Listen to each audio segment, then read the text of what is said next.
सभी प्रिय भाई बहनों को जय मसीह की। यीशु का जन्म और यीशु के जन्म से जुड़ी हुई बातें बाइबिल हमें बताती है। यीशु मसीह का जन्म इस प्रकार से हुआ कि जब उसकी माता मरियम की मंगनी यूसुफ के साथ हो गई तो उनके इकट्ठा होने से पहले ही वह पवित्र आत्मा की ओर से गर्भवती पाई गई।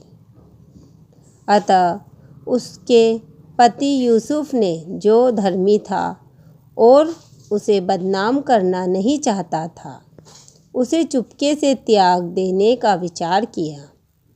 जब वह इन बातों के सोच ही में था तो प्रभु का स्वर्गदूत उसे स्वप्न में दिखाई देकर कहने लगा, हे यूसुफ, दाऊद की संतान, तू अपनी पत्नी मरियम को अपने यहाँ ले आने से मत डर, क्योंकि जो उसके गर्भ में है वह पवित्र आत्मा की ओर से है।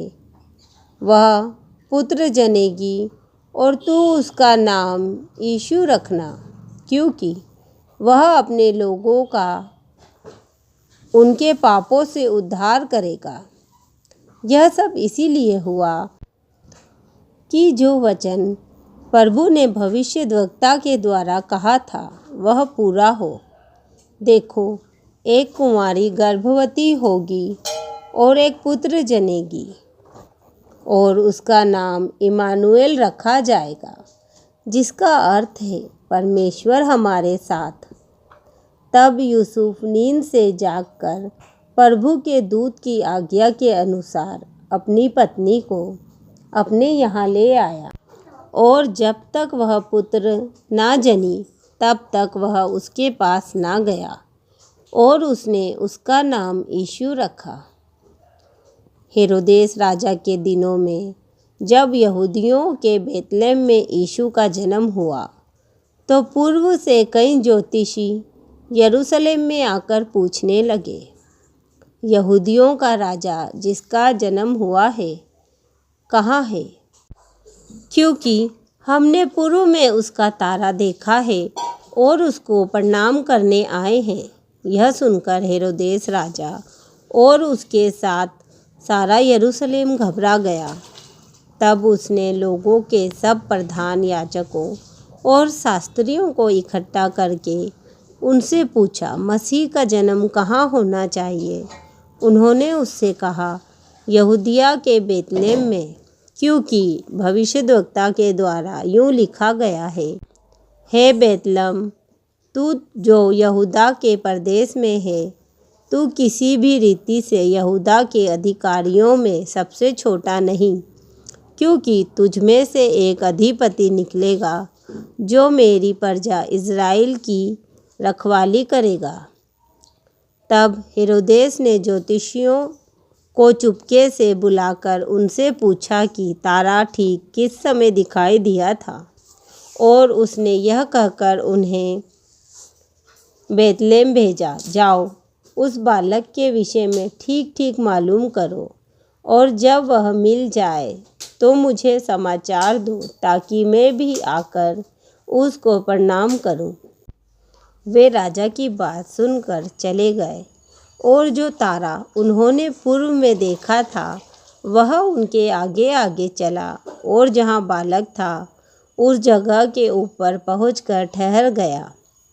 उस तारे को देखकर वे अति आनंदित हुए। उन्होंने उस घर में पहुंचकर उस बालक को उसकी माता मरियम के साथ देखा और मुंह के बल गिरकर बालक को प्रणाम किया और अपना अपना थैला खोलकर उसको सोना और लोबान और गंधरस की भेंट चढ़ाई। तब स्वप्न में यह चेतावनी पाकर कि हेरोदेस के पास फिर न जाना, वे दूसरे मार्ग से अपने देश को चले गए।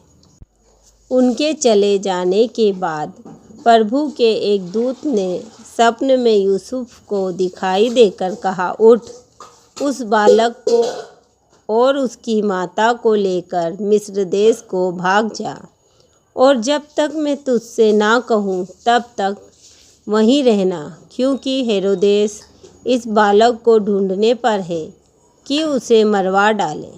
तब वह रात ही को उठकर बालक और उसकी माता को लेकर मिस्र को चल दिया और हेरोदेस के मरने तक वहीं रहा, इसीलिए कि वह वचन जो प्रभु ने भविष्यद्वक्ता के द्वारा कहा था पूरा हो। मैंने अपने पुत्र को मिस्र से बुलवाया।